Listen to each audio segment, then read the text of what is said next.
Hello, everyone.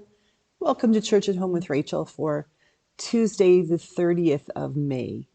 At the time of this recording, I have no idea who will win the election, and hence I'm gonna chat a little bit about the possibilities and the hopes I have for whatever party is chosen and whichever leaders are chosen to represent my riding and other ridings in Alberta, and indeed to make up the Legislative Assembly and the leadership for as Premier of the province of Alberta.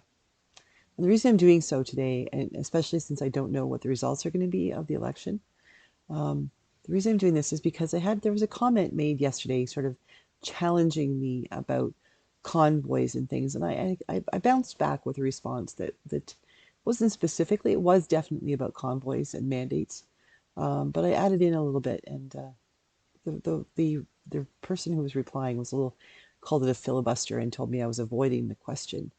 I think, you know what, I have the right to avoid whatever questions I want, but I also have the right to challenge things back. And I think it really got me thinking. His comments got me really thinking about what it is I hope for in our government and what I think the government is for.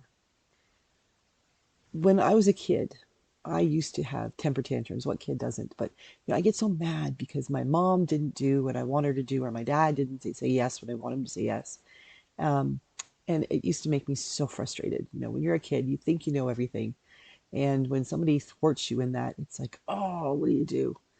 Well, you grow up and you realize you're going to get thwarted often, and sometimes you're going to be the one that does the thwarting. But we have to trust that people do the thwarting for good reasons. And one of the things I have been thinking about for, since yesterday when I read his comment and then replied to it was that, when it comes to our elected officials, in the best of all possible worlds, we need them to be the parent. We need them to be the one who has the responsibility to make the decision, who has to be the one who holds holds the bag, so to speak, for that decision. That if they make a decision and they stand by it, they have to be prepared to live with the consequences. And in a perfect world, consequences would be easy. You make the right decision, the consequences are good. You make the wrong decision, the consequences are bad. But in reality, we don't live that way, do we?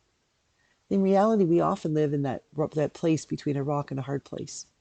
That if we make the right decision for the greater good for the most people, then there will be some people who are disappointed or who are disgruntled who actually are inconvenienced or hurt because the decision made that more people would be okay went against them. We can take a look, that hypothetical thought of what if the rich were taxed proportionately, you know. So yeah, so rich people, like I'm talking the uber rich, like millions and billions of dollars, if they were taxed at even 1% or 2% of their income, what would that look like? What could that do for the world? That might be a bit of an impairment for them, for their lifestyle, the expectation that they'd have to give up that much money. But what does it look like when someone who's only making $30,000 or $40,000 a year is taxed at 30%, or someone making 75 to $100,000 a year is taxed at 50%? That makes a big impact. And sometimes we ask our politicians to make those decisions that will have the biggest possible positive impact on the greatest number of people. And the fact is that those folks who have millions and billions of dollars are not the greatest number of people. They can learn to live with a bit of a pinch because the rest of the world, the other 99%, have all learned to live with way more than just a bit of a pinch. That's a decision we need politicians to make.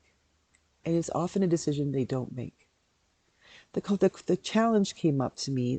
I felt apparently, well, it was not the challenge, but I rose to a challenge that wasn't there around the whole thing about the convoys and the fighting against the mandate for vaccinations.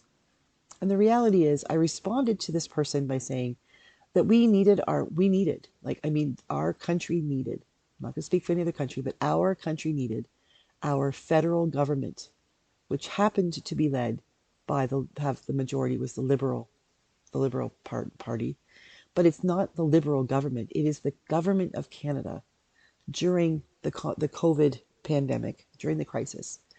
They had a war to fight. Now, normally in war years, a bomb will go off or a shot fired across a bow. Some declaration of war will happen, and then the world jumps on board, and each country has to take a look at how they're impacted and how they will respond.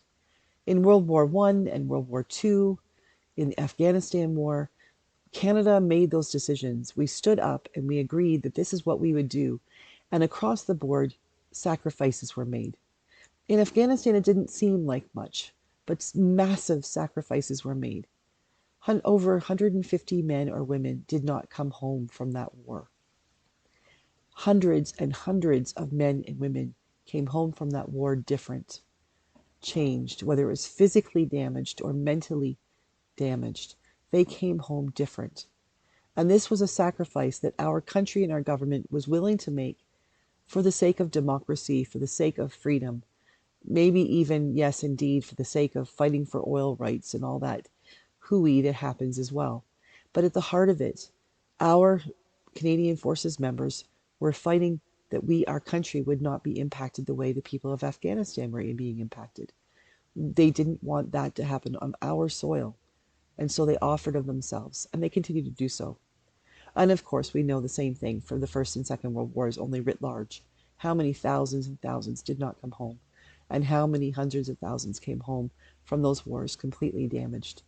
The sacrifices their families made, the sacrifices made on their behalf, then made because of decisions governments made, decisions that for the most part people were supportive of. Well, I'm sorry, but the way I look at it is the COVID crisis, the pandemic, the worldwide crisis was like a war. Only this time we couldn't put our finger on the enemy. We couldn't lock the enemy away across the pond and fight it over there. The enemy snuck into our own backyards, into our own homes, into our hospitals and nursing homes, into our rest stops, into our restaurants, into our schools. And it infected many. It killed many. It maimed many. And it changed our country. Should our government have done something different? Of course, there's always things that we learn after the fact that could be done differently. But in the moment of decision making, I have to trust that our governments will truly sit down to make the best decision they can, given the facts that they have in that moment and the resources that are available to them. Did our Prime Minister make mistakes? Absolutely. He is human. But did our Prime Minister and our Parliament, our government, do their best to keep people safe, to ensure that as many people as possible could live long lives and not get sick? Yes, I believe that. Mandating vaccines in a time of war. How is that any different than rationing gasoline or food? How is that any different than expecting people to step up and do their part for the war effort? Receiving a vaccination, that has been known to be safe. Vaccinations we've been receiving for, I don't know, however long it's been. I remember in grade 3 and grade 5 and grade 6 and grade 8 lining up in my school with the school nurse or from the public health care nurse coming to give us our polio shots and to give us our vaccines against measles, mumps, and rubella. All these things that have kept other people from dying, have kept me from dying, and kept me healthy in my life. The reality is that everyone must make sacrifices as part of the project of the great adventure of being a citizen in our country.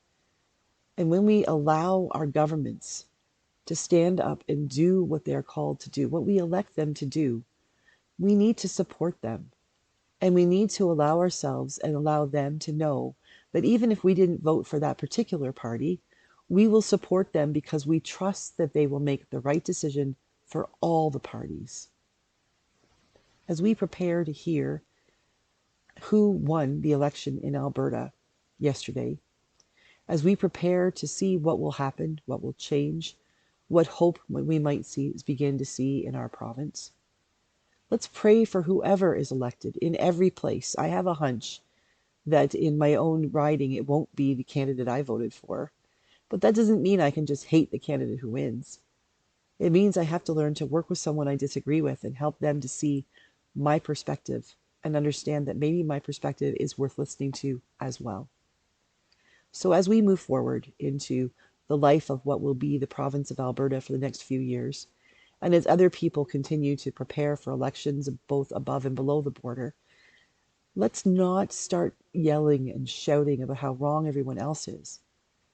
Let's start looking at how we can support one another. We can support our governments as elected officials, that we can work with them to better our lives, to better our societies, to better our countries.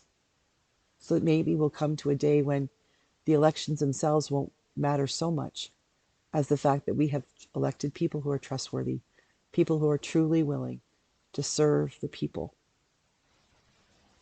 That's my hope. That's my plan for which I pray. How about you?